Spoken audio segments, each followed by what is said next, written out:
أعوذ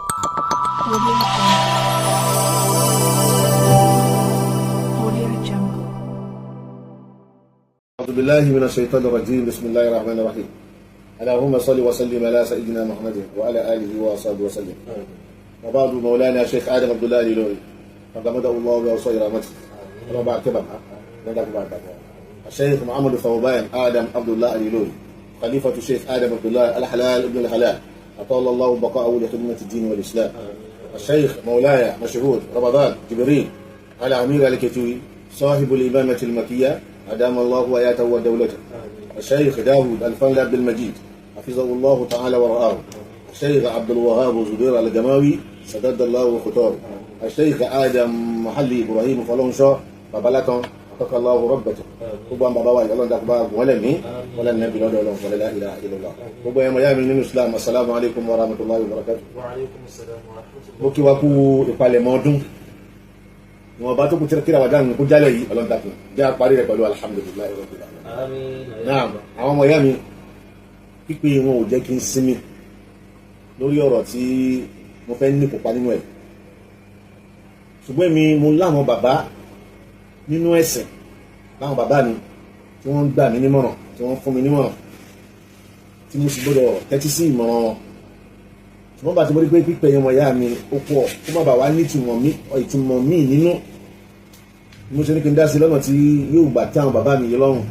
náà fi mọ̀ wípé rárá èyí táwa ń ṣe yìí à ń yọ irọ́ kù lára arọ́ ni à ń yọ irọ́ kù lára òdodo ni ọlọ́mọṣà wọlé ànábì wa Muhammad ọlọ́mọṣà gbà fún wa gbogbo tó ń ṣẹlẹ̀ yìí lórí social media sí àfa wa alfọ́dì alkabir عارف بالله الشيخ سليمان فاروق oníkìjìbá bó bá wọ̀n ẹ́ pé ní mufti làán Sheikh Suleiman náà ló jẹ́ bẹ́ẹ̀ bó wọ̀n ẹ́ pé ní mufti díà Sheikh Suleiman náà ló jẹ́ bẹ́ẹ̀ gbogbo yóò tó lè fi ṣe ìdọ́fà sára mufti ní Sheikh Suleiman ló jẹ́ bẹ́ẹ̀ ẹ lọ fi ọ̀tẹ̀ sílẹ̀ ẹlẹ́kejì níbẹ̀ ṣẹ́ni mo ti sọ fún wa pé ṣẹ́ni Sheikh Suleiman Farouk oníkìjìbá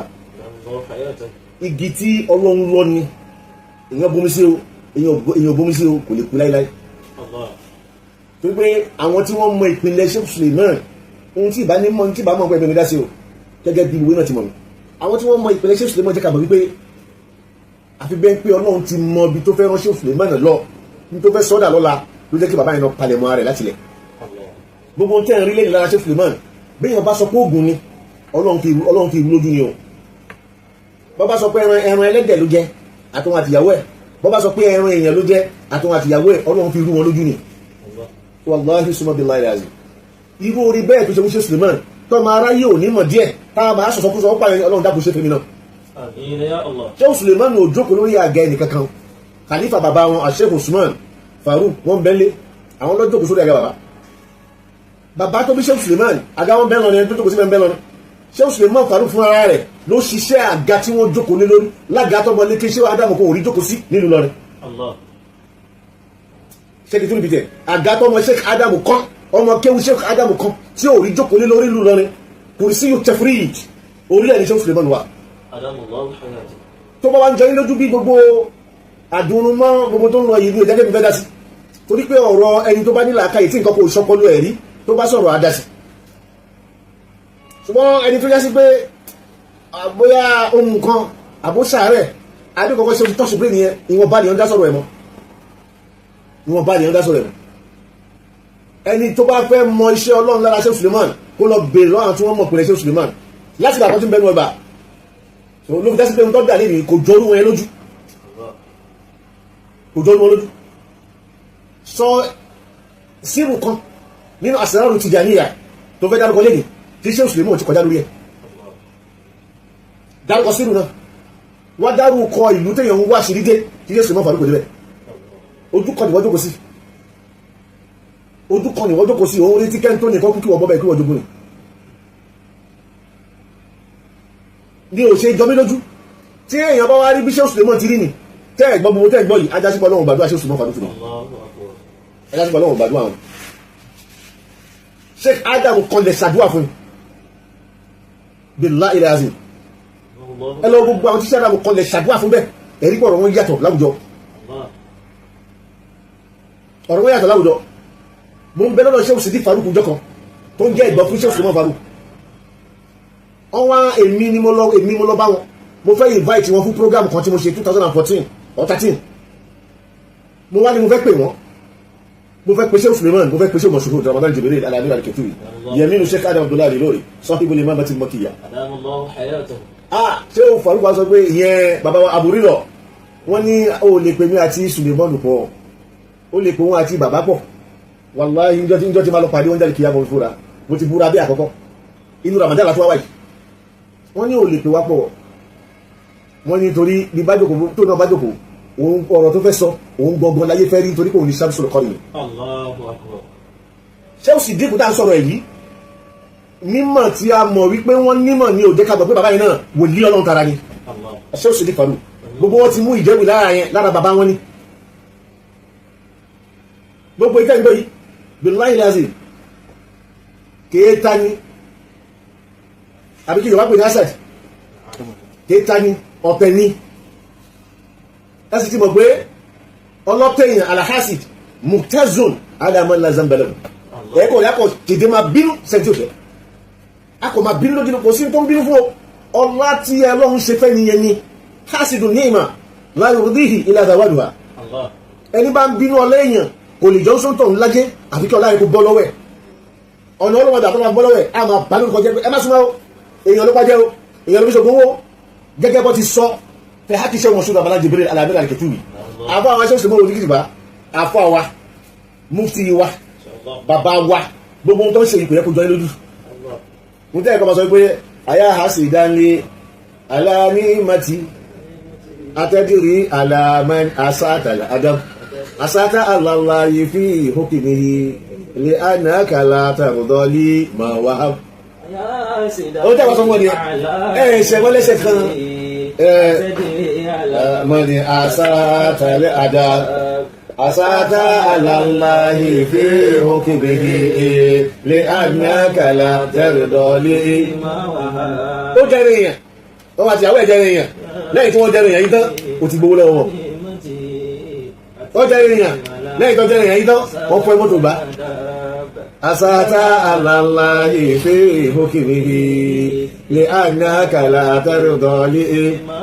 Aṣẹ́ Suleiman Farouk ẹ sọ fún ọ pé ìyà sùdúnì fa ní gẹ́rù láàrin tó bá pẹ̀gàn yín tó ń sọ yìí ẹ̀yẹ́ má bẹ̀rù ló ń jásí pé gbogbo ọ̀rọ̀ èsì tẹ́lẹ̀ fi pátápátá mọ́ wọ́n fọ́ mẹ́tò sẹ́ ló jẹ́ kí n pàtẹ́ ó fi pé bàbá ìpínlẹ̀ tọ́rí kí àti ní bàbá yìí. tó bá ń ṣe bọ́ ti ń ṣe yìí ẹ̀yẹ́ má bá wọn di tẹ̀ ẹ̀ má bá wọn sọ tẹ̀ ìhun tẹ̀ ń bá wọn jẹ bàbá lọ ayé ti pa wọn ti ẹ̀yìn ló fi ta yìí lójúkọ. náà kọ́bùlì mi náà náà sí alólùfọ̀dì kọ́dé hùsílù táwọn ọba wá ń pè pé ohun tó ń sọ pa ìsọ̀kan pé kọ́bùlì síwájú èmi láàrin nínú àwọn èèyàn àìlú ìkọ́lì tọ́lọ̀ ń sọ láàrin ilé ìtọ́jẹ́ fún mi ẹni kọ́ lọ gbọ́ tó sọ pa ṣe Moshood Ramadan ṣé Moshood Ramadan Jibril Al-Ketui wọ́n ní ṣe ló ń fi ẹ̀jẹ̀ àwọn ọmọlé kéwù pọ̀ sẹ́nu ọgbà lágídí tó ti ṣé Moshood Ramadan Jibril Al-Ketui wọ́n ní ṣe ló fẹ́ jogún àwọn ọmọọṣẹ́ Adam ó fẹ́ jogún Sheikh Adam ó fẹ́ máa pa ọmọọṣẹ́ Adam kankan tó ti síwájú tí nínú nọ́ọ̀sì láàrin àwọn èèyàn ẹ̀rọ tọ́jú tọ́lọ̀ ń ṣe kan fún kọ́dí òsìlù ẹ̀lọ́gbọ́n tó sọ nípa alganawi ń tọ́ sọ ń pa kò ṣẹ̀yìn náà wọ́n sọ dáyà fìlà bẹ́ẹ̀ni ẹ bá fún àríkàwọ́ ló pa bẹ́ẹ̀ni kọ́ bá sàárẹ̀ wà àríkàwọ́ ló pa bẹ́ẹ̀ni kọ́ bá padà láìsí wà àríkàwọ́ ló dájọ́ ẹ̀yin kọ́ làkọ́kọ́ hálù fọ́ọ̀dì nìkan ní òsìlù fádà mẹ́lì wàláhùn máa bí wà máa bí hìn wà máa ká agẹfàrù náà gẹ́ìzà ń bí máa yẹ jílú. fádà mẹ́lì wàláhùn máa bí wà máa bí Masha Allah. wà máa táàkì sàrùnà gẹ́ìzà ń bí máa. bẹ́ẹ̀ tí ń ṣe lọ yìí ẹ̀yin láyé wò wallahi ta'ala ìlàyé wò èyí tí wọ́n sọ ní last year ṣé kò wọ́ọ̀sì nílé lọ pẹ̀lú gbogbo bọ́ ti sọ́tọ̀ kí lọ́wọ́ fìlà lọ́dún ṣé sì wọ́n ẹwù bí sí ayé tẹ̀lú last year láti last year dì sí ẹ̀yin náà rí pé ọlá yẹn ń pọ̀ sí àwọn olólùfẹ́ ń pọ̀ sí iyì ń pọ̀ sí ẹ dárúkọ àfáà tó ní la ilaha illallah muhammadur rasulullah sallallahu ẹ má jà tó fọ̀rọ̀ yìí sí àwọn ẹlòmíì ni gbogbo àwọn lọ́láyé gbogbo àwọn onípò láti last year dì sí ṣé ó sì lè mọ́ nìkan wọ́n pè sí òde wọn gbogbo ilé iná pẹ̀lú tó ń bí wọn nínú ẹ̀yin olólùfẹ́ bàbá mi ṣé o mọ̀ ṣúgbà bàdá Jibril alamira al-Ketuwi torí pé mo mọ̀ báyìí náà ni olólùfẹ́ bàbá mi Sheikh Suleiman Farouk Oníkìjìpá. ọ̀pọ̀lọpọ̀ yóò mọ̀ tó ṣẹlẹ̀ yẹ ẹ̀mọ́ tó fà ó sọ pé ẹ̀mọ́ system àwọn ẹni ẹ̀mọ́ tó fà ẹ̀wọ̀n tí lásìá ó garí kò garí sí àṣọ wípé Alhaji Wasiu Ayinde Marshal ìyẹ́ ẹ̀kú ẹ sì mọ̀ pé nínú àwọn èèyàn lẹ́nu láyé number one first class Wasiu Ayinde wa ìyàwó ẹni bẹ́ẹ̀ wá òun náà wá ń wá àfa wo ló máa ká ìjókòó yẹn ká yá mọ̀ wípé àfa wá sí yòókù yá o owó ọ̀tún owó sí owó ọ̀tún owó sí oníbẹ̀ kò sáfà tó lè kàbẹ̀ yẹn tó máa buyì kóhun láyé tó máa buyì kóhun lókè òkun tó tó ṣe òṣèlú máa fa olùgbé gidi wa. ṣé bọ́n ló fa organize tí wọ́n fi ń bínú báyìí sísẹ̀ wọn nìyẹn tó bá rí pé nǹkan kan ṣẹlẹ̀ ọ̀dọ̀ àwọn làwọn rò pé ó yẹ kó ṣẹlẹ̀ sí bòmíì wọn á sọ òun tó ń dọ̀ta ni o ẹ wá jẹ́ sọ nǹkan mẹ́ta tó bí gbogbo ètò ẹ̀gbọ́n Ramadan yìí fún yín lọ́rọ̀ kì í ṣe ìjàwá lójú alákọ̀ọ́kọ́ bẹ́ẹ̀ nígbà tí Sheikh wa Moshood Bàbá Jibril Al-Amir Al-Ketuwi tí wọ́n pè wọ́n sílùú Ìlọrin nígbà tí wọ́n fẹ́ bàbá wa Kéwúgbẹrú Sọlágbẹrú tó fẹ́ wí wọn láwà ní ìlú Ìlọrin tí wọ́n pe Sheikh Moshood ìbànújẹ́ ló bá wọn. Sheikh Suleiman tó wá fi ìjọ wọn akíhàn gẹ́gẹ́ bí àwòkọ́ṣe dáadáa fún wa fún gbogbo ọmọ kí Sheikh Adam tábà tí ń bẹ̀rù ẹnìkan kò sí tá a máa kọlu ara ní ẹni tẹ́ bá rí kó dá ó fẹ́ jẹ́ ṣetán ẹ dé sẹ́jọ́ kan báyìí ẹ máa bá ìṣọ̀kan àti ìfẹ́ tí Sheikh Adam fi ilẹ̀ sí ẹ máa bá lọ. níjọ́ tí lọ́dún náà lọ àbílẹ̀ oṣù náà lọ́dún náà ni bàbá wa Suleiman Farouk Oníkìjìpá láṣẹ ọdún gáàsìá àwọn ni wọ́n lọ pàdé Sheikh Moshood Ramadan Jibril Al-Amir Al-Ketuwi àwọn lọ pàdé wọ́n airport. níjọ́ tí wọ́n ti rí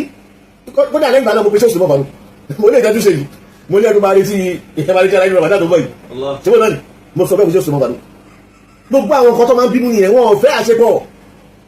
kí lè sábà pẹ́lẹ́ jágaba fún ìgbàgbà fún ìgbàlá yìí bẹ́ẹ̀ ìwọ yìí náà ló dá gbogbo wa láyé láti gbogbo wọn.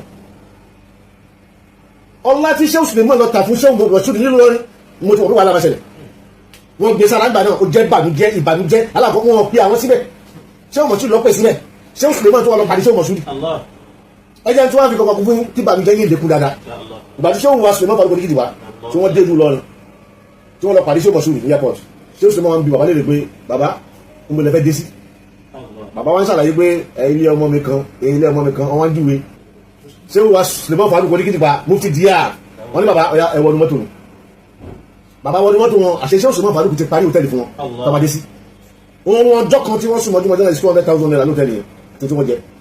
ẹ tún fi yẹn kún kí bá mi jẹ́ ilé lè kún Sheikh Suleiman mú dá ọlá padà fẹ́yìn tó lọ́lá nì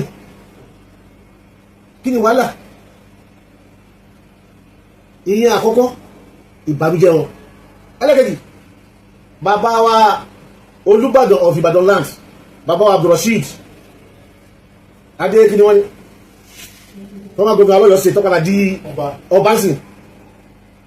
wọ́n pàdé lórí pẹ̀lú Sheikh wa Suleiman Farouk Oníkìjìpá ó di ọba láyé Olúbàdàn ó di ọba láyé oríṣẹ́ òṣèlú ó sì dìde láti kí wọn ìbànújẹ́ wọn ni ẹ o ìyẹn ni ẹ̀ ń gbọ́ tó máa ń sọ sọ́nsìn wípé àfa àkọ́ni bàbá ọba ìtorí Sheikh Suleiman ni wọ́n ṣe fẹ́ yí ọ̀rọ̀ padà torí ọ̀tẹ̀ lẹ́yìn eléyìí sì wọ́n fẹ́ jáde mo fẹ́ sọ fún yín pé àfa ni bàbá ọba ìtàn tó wáyé tó fi ń sọ pé àfa ni bàbá ọba láàrin Aláàfin Ọládìgbòlú àti bàbá wa Alálùkíbà nísẹ̀yìn kò sí ìkankan tó yẹ yí ọ̀tẹ̀ lẹ́ṣẹ̀ màá gbé wá fún yín pé àfa ni bàbá ọba ìyẹn náà ni bàbá wa Abdulrasheed former governor Ọ̀yọ́ state tó di ọba lẹ́yìn ọlọ́dẹ́kẹ́mi ogun ló fi hàn yé pé àfa ni bàbá ọba bàbá wa Olúwo ọba Ìwó lẹ́ni òun náà ti dìde fún Sheikh Moshood àmì Ọlọ́run ni ò sí lára ti ẹlẹ́ni kò fi lè dìde fún ẹ wọ́n rí ara Sheikh Sọ̀bá ara Sheikh wa ẹjẹ́ dàgbẹ́ náà ara Sheikh wa Sọ̀bá àti ara Sheikh wa Suleiman Farouk Oníkìjìpá àti irú ara Sheikh wa Moshood ara irú àwọn tajà pẹ̀lú láti ń gbóòórùn kàrámà àwọn ẹni Ọlọ́run ara wọn láti rí àṣẹ́kùbọ̀ àpọ́nlẹ́tọ́ lọ ṣe fáwọn ẹni Ọlọ́run wọn àti tán wọn bẹ́lẹ̀ Dangote níjọ́ tó pàdé Sheikh Suleiman Farouk lóde ẹ̀hùn Dangote wọ̀nyí tó ní ayé nígbà tí wọ́n kí Suleiman Farouk ó dìde kí Sheikh Suleiman Farouk billahi ilazi yẹn gbogbo ẹni tẹ́ gbé mi ní adásí sọ̀rọ̀ yìí ọ̀rọ̀ yìí òun ṣe ń tẹ́ ń gbà bẹ́ẹ̀ ní gbàgbọ́ ọtí ọ̀tẹ̀ ló ń ṣe wọ́n ìlara ló ń ṣe wọ́n ẹ̀yin náà wo tẹ́ ṣe lásìá ó yẹ kẹ́ ti bẹ̀ ní làákàyè náà nígbà tí Sheikh wa Suleiman sọ fẹ́ nìkan pé ó ń sọmọ àgbẹ̀bí Ọlọ́run náà mo wá rẹ̀ mo ní òtún Sheikh Suleiman tó sọ yìí kódà kó jọ́ ọmọ àgbẹ̀bí Ọlọ́run ọmọ àgbẹ̀bí Ọlọ́run ni Kọ́bílà sí kìí sọmọ àgbẹ̀bí Ọlọ́run àtọwọ́ àti làwù nafsuhu qatla ayihi faqatalahu ma asiba min al-khasirin ọmọ ànẹ́bẹ̀ lọ ló ṣòfò yìí ló dẹni òfò yìí tàbí tẹ́kì sọmọ ànẹ́bẹ̀ lọ tí ànẹ́bẹ̀ inú ló ń pè lára lé wọn kọ́lá iná wọlé sàmì àríkà ọlọ́run kì í sara lé rẹ̀ lóòótọ́ ara rẹ̀ ló ti jáde àyìmọ́yé àdánwò ọmọ àyìmọ́yé ọmọ kọ́mọ tó jáde lára ẹni ọlọ́run. so gbogbo ẹni tẹ́pẹ̀ mí kàdásí kì í ṣe pé ìfẹ́ dá sí o ẹ mọ̀ pé ṣé Usman Faruku inú àwọn mẹ́ńtọ̀ ti wá ní tí nǹkan kó o sì gbọ́dọ̀ ṣe ìjọmọlúwàbí wọn wà á béèrè lórúkọ jẹ́ wà á bàtàn lórúkọ jẹ́ bí wọ́n bá sọ tẹ̀ ó máa fọ́nà pàdé wọn káàkiri so ìwọ ti ba láìsẹ̀sì náà jọba kó lè máa búyàn ó lè máa sọ̀rọ̀ sí ọ̀bọ̀ tẹ́lẹ̀ kan bọ̀dọ̀ kó ṣàkíyèsí Alfa Akeem Owosho gbogbo ọ̀nà ni wọ́n gbà láti dábìlákẹ́ gbogbo ọ̀nà ni wọ́n gbà láti dábìlákẹ́ irú àwọn ọ̀rọ̀ kátàkátà bá máa ṣẹlẹ̀ nínú Ramadan ẹ ti ba nǹkan jẹ́ ẹ jẹ́ kí Islam ní túmọ̀ mọ́ gbogbo Ramadan lè máa ṣọ́ láti máa bàwẹ̀ lórúkọ jẹ́ nínú Ramadan oṣù àforíjì oṣù àpọ́nlé ìwọ́n máa mú láti wájú tó fẹ́ bá ti ẹ̀jẹ́ gbogbo ọ̀tá àgbọ́ yẹ ni kò lè sọ àfẹ́ tó bá ti sáré tó ti sáré lọ́pọlọ tí ò sí pẹ̀lú ọlọ́tọ́ lọ́run ó sí pẹ̀lú ẹ̀ ẹwà ọgbẹ̀ tó náà àti kìíní àti gbogbo yípa ẹ̀pà yín bọ̀ mo ti sọ wípé sùlẹ́yìn máa náà ju yín lọ oníkìjìpá ju yín lọ sùlẹ́yìn máa náà ju yín lọ oníkìjìpá ju yín lọ ẹ̀bá àpògùn kẹtù pẹ̀gbẹ̀rún sùlẹ́yìn máa náà ju yín lọ tó kankan ariwo lásán ìdìbò ajá oníkìjìpá ju yín lọ ẹ̀bá àpògùn kẹtù pẹ̀gbẹ̀rún. Suleiman ju yín lọ oníkejì bá ju wọn lọ Suleiman ju wọn lọ oníkejì bá ju wọn lọ ẹ bá gbọ́ ẹ̀kú ṣàbòsí Suleiman ju yín lọ oníkejì bá ju wọn lọ olóko ẹ̀ka ìṣẹ́jẹ́ ní ẹ bá gbọ́ ẹ̀kú ṣàbòsí pẹ̀lú ẹgbẹ́ ìṣẹ́ náà lè láti lè kọ́dí tí bàbá ṣe mọ́júmọ́ ìní ẹtù wù ìrú ń bẹ̀. àwọn ayé ò tẹ́ tí wọ́n rí bí oníbàjẹ́ wọ́n rí bí olùpẹ̀gàn gbogbo ohun tẹ́ ìsọ yóò túnú kọ lára àwọn olólùfẹ́ kódà kò túnú kọ lára ṣé òṣèlú mọ́ balùwẹ̀ oníkìdí wa. ó ṣe èrè àtẹ́gẹ́rẹ́ àlàmánì ṣé òṣèlú mọ́ kọ́dà ẹgbẹ́ gan iṣẹ́ ọlọ́run tó bàjẹ́. aláwa ìfẹ́ òkè wìí lè àná kàlà tẹ́rì lọ́lé ìjọ tí bàbá yìí ti bọ́ sórí àga mufti ìlú Ìlọrin ní tí wọ́n ti bàjẹ́ ìbànújẹ́ ojoojúmọ́ ló ń bá wọn ìbànújẹ́ ojoojúmọ́ ló ń bá wọn kí ló dé tẹ̀ bá ìsìlámù jẹ́ mo lè sọ fún yín pé ṣé Adam Abdullahi lórí wọ́n ti sọ àsọlẹ̀ gbogbo tó ń ṣẹlẹ̀ lẹ́nu sí ṣé Usman Faruku ṣé Adam ti àsọtẹ́lẹ̀ rẹ̀ nígbà tí wọ́n ń bi ẹ̀gbọ́n wọn léèrè àṣẹ òsìndí Faruku oníkìdìbá ọ̀rọ̀ yìí mọ̀ wúlọ́ ọ̀tá alára mọ́tà níwáṣí tí bàbá pè wọ́n nínú ọgbà pé wọ́n bí Ridwan àbí Sidiku àbúrò ya Suleiman nìkọ́ wọ́n ní àwọn rò pé ṣé Suleiman Zaruji ló ń bèèrè lọ́wọ́ àwọn kóònù kíláàsì wọn lọ́nà ọgbàdì kó láwọn kọ́ àwọn ọmọ ní kìíní kan àwọn wádàjọ ohun táwọn kọ́sáà ní tí àtàwọn sí dára làwọn fẹ́ lọ́wọ́ bàbá pàdé àwọn wá ní ó dàbí wà nínú kíláàsì tí wọ́n ti bàbá ní ara o Suleiman àbúrò rẹ̀ bàbá sọ wípé aláwọ̀ sọ pé ó wà ó ṣe dára bàbá ní kéwù rẹ̀ ń kọ́ bàbá ní ó ń ṣe dára bàbá ní ẹdúró tí o ọlọ́run sì ń bọ̀ wá tàbójì fún nílẹ̀ yìí tọ́lọ́run bá kàtìlẹ̀ tán ọlọ́run bá tàbójì ńlá fún nílùú lọ́run àti sílẹ̀ lọ́run òun lọ́wọ́ tá mẹ́sìn ohun tí ẹ kí gbogbo wa pátápátá kájọmọ kí ṣe Adam ká máa bómi sí ó tún máa gbèrú ká sọ di bàbàrà fún nǹkan bàbàrà ní tẹ̀tẹ̀rẹ̀ káàlọ́ tó wá gbé bàbàrà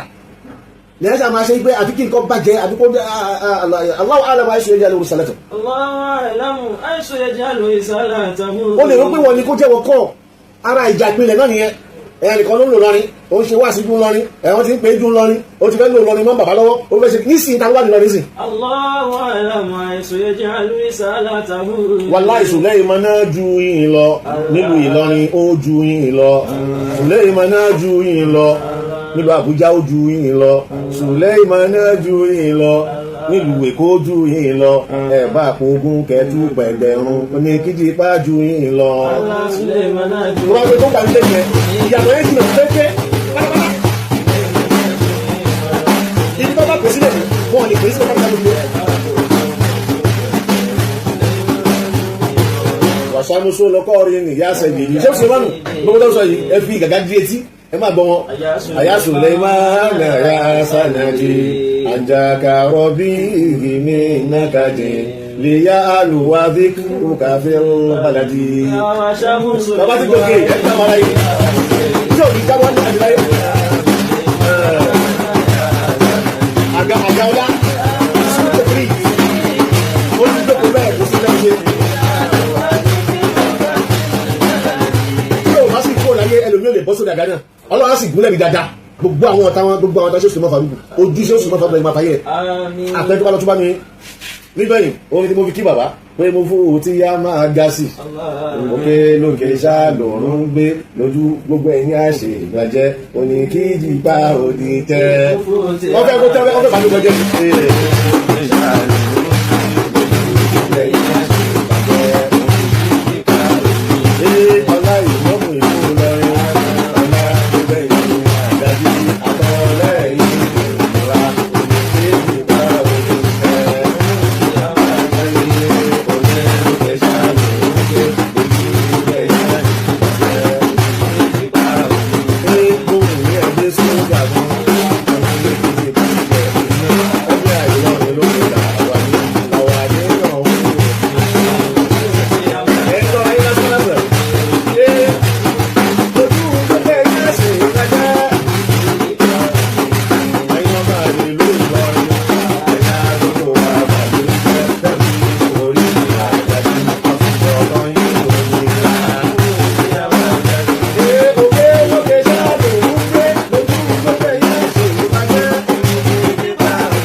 ìjàkùmọ̀ lù lọ́rin tó bá ti dọ̀rọ̀ tẹ̀ ẹ̀ máa di tí ìṣòrí ẹ̀ máa dìde ẹ̀ máa lè jàkùmọ̀ ìlọrin